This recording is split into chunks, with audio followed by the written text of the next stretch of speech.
Who knows what evil lurks in the hearts of men? The shadow knows.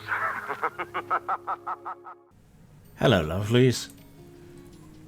Today we're going to take a look at the concept, the idea of the COZY TTRPG, prompted by Taylor Lane and some other people over on X. It's the gaming equivalent of a cup of tea and a slice of cake on a rainy day, I assume. I don't like tea, which is a terrible thing for an Englishman to admit and puts most people kind of off their stroke here in the UK, because offering a cup of tea is like a handshake. Still, make it 2 slices of Battenberg and we're all good. It's fine. Anyway, the appeal of cozy games is something of a mystery to a lot of people, and this divide puts me in mind of the gender divide in games played around the playground at primary school.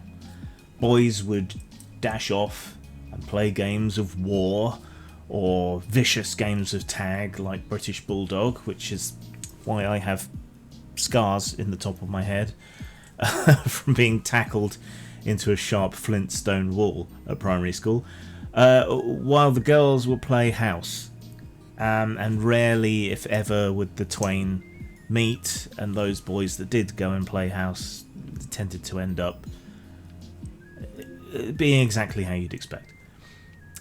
All these years later, it's still quite hard to fathom the appeal of playing house, because it's the kind of boring mundanity that we encounter all the time, and that does tend to feel quite a bit like what cozy TTRPGs are about. An attempt to make them interesting by upping the stakes and so on also feels like it would be rather comedic, with absurd levels of drama over mundane things, which I'm going to illustrate by intercutting some of the brilliant Victoria Wood's WI skit in order to illustrate. So grab your duvet, put the kettle on, and let's get into it. Why? Why can't I join the Women's Institute? Is it because I'm a man? You were let down by your rhubarb and ginger preserve. It was too runny to stay on the scone. Godfrey! First up, let's define terms, because that made such a huge difference on the political video, and people didn't just ignore it and go off according to their ideological pre-programming and preconceptions at all. No, sir. What exactly is a cozy TTRPG? You can think of it as the sort of slice of life genre in tabletop form. The Wind in the Willows, Diary of a Country Rat, Frog and Toad. These games aim to create a gentle and genteel, wholesome and bucolic experience that centres on warmth, safety and comfort, steering away from epic battles, grimdark danger or high-stakes conflict. Instead, they tend to focus on connection, cooperation, and the little joys and pleasures of everyday life, or at least an idyllic version thereof, which to a lot of us is dull, dull, dull, dull, dull. In my limited exposure to cozy RPGs, I think there are a few core elements that show up again and again, other than being dull, dull, dull, dull, dull. Firstly, low stakes challenges. You're not facing down dragons or undead serial killers or plotting to overthrow evil empires. You're helping a neighbour to fix their fence, or you're organising a local festival, or tending to a garden. Something small and essentially meaningless in terms of tests and difficulty. Secondly, I think there is a concentration upon wholesome themes. There's an emphasis on things like friendship, kindness, and personal growth. It's a vibe that says we're all in this together, whether you're cooking, crafting, or exploring peaceful and serene landscapes, which is a lot to put on a games master. Think of it as an antidote to the chaos of life, and that seems to be the primary appeal, not for heroism, but for space to breathe, to think, to enjoy, to take your time. The antithesis of our work until you drop hustle culture, so you can understand that side of the appeal. Thirdly, intimate settings. Cozy TTRPGs tend to stick to small towns, villages, or other tight-knit communities, places that feel familiar and warm, where everyone knows each other, rather than sprawling, monster-infested wilderness. There's comfort in these close quarters, in knowing everybody, knowing yourself. This is a little bit too close to real life for me, and as such, I tend to find the cozy depictions of village life that one finds in these games to be somewhat cartoonish, and definitely lacking the petty vindictiveness that characterises village politics and arguments over everything that goes on in villages. Yeah, I live in a small village with thatched cottages and a population of about 1,000 people, with maybe another 500 people scattered around the village parish, in another smaller village, several hamlets, a couple of thorps, some isolated farms, and so on. So I am intimately and in real life connected to the kind of community that is depicted in cozy RPGs, and I don't find them to be a particularly good model of reality. Fourthly, non-combat mechanics. Now, this is a big difference, a big divergence between cozy RPGs and normal RPGs. It's also a divergence between story games, narrative games, and conventional RPGs. So, unlike most RPGs where combat takes up most of the core rule set and is the most involved and focused topic, because it's the highest stakes and everyone's mostly invested in it, cozy TTRPGs focus on conversation, cooperation, creative problem solving, and if conflict does come up, it's usually non-violent and resolved by talking things out or finding a compromise. It's conflict in a broader sense than combat. Fifthly, lightweight rules. So last but not least, and related to the previous segment, cozy TTRPGs keep it rules light. This way the focus stays on storytelling, relationships, and theoretically immersion without getting bogged down in complex mechanics. Now, I think this may be a mistake. Combat in conventional games might be mechanics heavy, but the stakes and the mechanical depth are also what makes combat the most engaging and exciting and interesting part of non-cozy games. Rather than taking this indie narrative story game path to utter simplicity, perhaps engagement could be added to cozy games by increasing mechanical depth and system play, rather than virtually eliminating it. So if tending your garden was as mechanically interesting and sort of blow by blow as combat, perhaps it would be more appealing to a lot of people. It's the menopause. I have acute palm perspiration. I'll never make pastry again. Right, so what games are we talking about here? Let me give you a few examples, which I have sat next to me. Let's start with Wander Home. This one is all about animal characters on gentle journeys, each creature with its own quirks and charms. There's a focus on exploration and kindness, with no combat at all, at least not usually.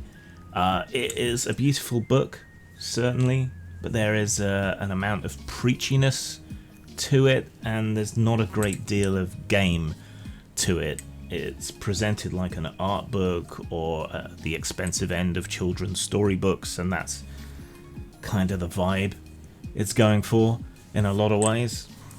Next up, we have Ryutama, which is known as a natural fantasy RPG.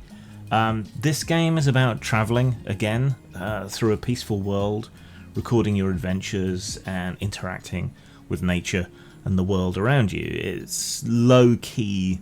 While it does have a lot of traditional RPG elements, and you can play it as a more conventional TTRPG, the people going on adventures in this aren't really adventurers per se. They're ordinary folk, like hunters and merchants and farmers, who are going on journeys, but mostly of self-discovery and maturation. This one makes a good bridging RPG between traditional play and cozy play, I think. Haven't got to play it yet. Maybe soon. Up next, we have Golden Sky Stories. We played this. It's a very light Ghibli-esque sort of story game. We managed to have a bit of fun with it, but it was very intensely difficult for me as a games master to make it work, to make it engaging, to encourage the right kind of mood, to describe things sufficiently, because so much extra emphasis was placed on the storytelling and narrative. And like, I'm a game designer and a writer, and I found it difficult, so I think a lot of other people will find it more difficult than I did, but might not pressurize themselves quite as much as I did. But still, there you go. You can watch our actual play of this over on Grimstreams, which is where you'll find us playing all sorts of games, and you're welcome to come on and join us for a stream anytime. So lastly, from my library, I picked out Do, Pilgrims of the Flying Temple. This one is, again, like a child's storybook come to life. You play flying pilgrims sent from a temple whose duty is to help people. So you're sent out into the world to answer people's letters and help with their problems. Basically, you're answering prayers. It is very light, possibly too light, and we ran into the problem of not having enough players for the limited mechanics to work when we did run it again over on Grimstreams. So, I mean, you can still watch to get an idea of how it works. I have played it a couple of other times. Every other time I've run it, I've run into the problem that I'm playing with traditional RPGers who find it very difficult to engage with this kind of socially oriented RPG. One player was on the spectrum, and role-playing games have really helped to get them out of their social shell and interact with people, but there weren't rules and structure for them to lean on here, and so they found it difficult, even distressing to play Do. So, Do indeed. You may have noticed there's a couple of running themes in these games. Journeying seems to be one of them that's common in cozy RPGs. And there's also a very definite sort of Japanese influence here that you also see in a lot of anime, slice of life anime, and the coziness even in anime that has big fights and so on as well. There's also a focus in a lot of more recent ones on coziness, on settlement building, in a cozy sort of sense. There's a lot of Japanese influence as well here. I guess that's understandable, given the cultural dominance of Ghibli within this sort of cozy space. But it does feel a bit odd to me, given there's just as much of a Western tradition of coziness. I mentioned a whole bunch of English cozy stories and settings earlier, but we can go a bit further afield. Yeah, where's the Moomins RPG? That would seem to be tailor-made for a cozy game. There is a Smurfs RPG coming, but given the existence of Gargamel and Azrael, I'm not entirely sure how cozy that would actually work out to be. Why would you choose to play a game like this in the first place? Well, cozy TTRPGs offer, yeah, as I said, a unique form of escapism. Something different, something low stakes. They're perfect for people who just want to unwind and chill with their friends, but in a structured way, meeting up to do something, not just to hang out, to connect with others, and maybe to explore some low-key personal stories that they can reflect on. Cozy RPGs are soft, warm, welcoming, give you a chance to roleplay without the threat of losing hit points or facing a gruesome death and having to create a new character. But here's the thing.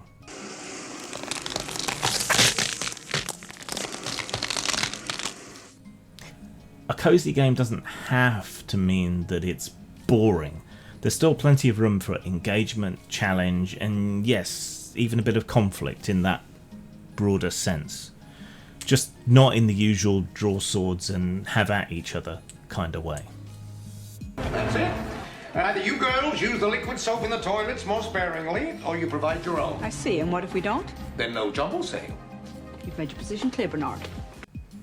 So, how can we add tension and conflict to a cozy TTRPG without ruining the vibe? It's all about those softer conflicts that keep things interesting without raising your blood pressure. So here's a few ideas. Interpersonal issues are a goldmine in cozy games. Perhaps two villagers have a long-standing grudge that can be smoothed over, or a player character is struggling with self-doubt, and they bring that to the table as a problem to be solved by themselves and the other players. The idea is to mediate, listen, and understand. Players work through these softer conflicts, getting to the heart of these character-driven stories. So it certainly helps if you have self-motivated players who have ideas of things they want to do. This can be challenging, especially for games masters, who will have to roleplay a wide variety of different personalities consistently and in depth, while the players only have to adopt one alternative personality. And this is a common problem I see in a lot of cozy games in particular, or rules-light games more generally. A lot of stress, additional work, and judgment is placed on the games master's role, which isn't mediated by the rules in the way that you can cognitively offload the work in a traditional RPG to combat and disarming traps and all the rest of it. And there is nowhere for you to socially offload the stress of having to make arbitrary decisions, often against the players. Instead of treasure and loot, players could have to manage scarce resources. Perhaps there's a shortage of herbs for the village healer, or everyone's chipping in however they can to fix the town's only bridge. Solving these challenges feels rewarding without anyone needing to shoot a motherfucker. What about a winter snowstorm that traps everyone in town or forces them to shelter in the same place, throwing their personal conflicts into sharp relief? Or an unexpected infestation of insects that threatens the community garden? These gentle environmental challenges offer a bit of urgency without throwing anyone into a deadly life or death situation. How about dilemmas like balancing tradition with change, an argument over whether to install a water mill, or maybe younger villagers want a new festival tradition while the elders cling to the old ways, and maybe there is a spirit that lives in the woods that's being venerated by the old ways that might have a say about it. These choices invite deep discussion and role-playing, offering stakes that matter without ever needing combat or necessarily resulting in anyone dying horribly.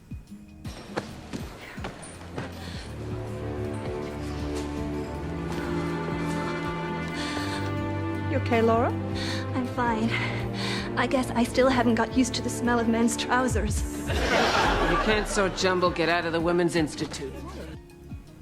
Mechanically, how could we make cozy games more engaging? Well, we can take a look at traditional RPGs and consider treating non-combat challenges with a similar sort of depth. Something I think Burning Wheel tries to do but doesn't accomplish. Think about non-combat challenges in combat terms: rounds, unique actions, special abilities, team roles, healer, tank, DPS, whatever. Just like in combat, players can take turns in tense negotiations, crafting projects or group activities. Having a set turn structure adds a bit of tension and pacing and strategizing. Who's going to go first? Who's going to do what? What do we need before we can do this? Can doing this provide a bonus to that? Players could use special moves like Calm or Encourage or Deduce to work towards that end. Each of these actions could help resolve part of a larger task or mystery, making every roll and every choice feel crucial in some way. Instead of tracking hit points, you can track success towards goals, like a rapport meter in a tense conversation or negotiation. As they make progress, they get closer to a positive resolution, the opposite of a death spiral, if you like. Some games are already pretty much set up to do this, with a total number of contributed successes being necessary to complete a project, rules for assists and aid where one character can help another, non-combat specializations, and so on.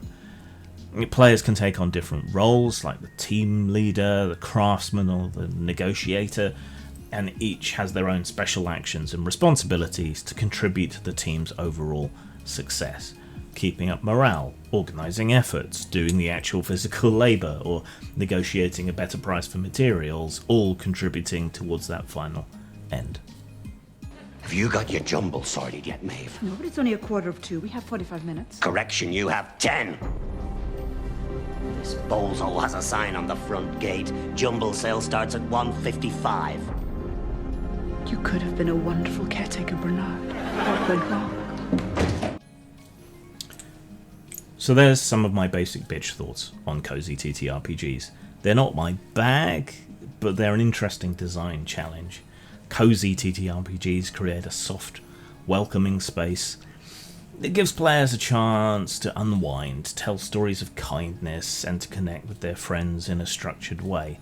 They're games that remind us that not every adventure needs to be epic to be meaningful, but they also lack a lot of engagement for more typical players who are looking for something different to an extension of the mundanity of real life. So for those people, these cozy games lack excitement, and the soft rules, the light rules, are also off-putting to a lot of people, despite their quickness and simplicity. The emphasis on interpersonal interaction in the setting and around the table can also make the games less appealing to gaming's frequently socially inept customer base, which has its own difficulties. If you're ready to bring a bit of warmth into your tabletop, you can give cozy games a try, or you can just run a cozier interlude inside your normal campaign. Let me know in the comments below if you have any favourite cozy TTRPGs, games I've missed that I should have mentioned, or your own insights on how they can work, or if they can work. Have you had cozier downtimes in your own standard TTRPGs? How well did that work out for you? Sometimes it's good to have a rest between epic adventures, isn't it? And it sets a baseline against which the excitement of the other aspects can return. Just a thought. Zang. There's an awfully big crowd. Oh, God, my flapjack!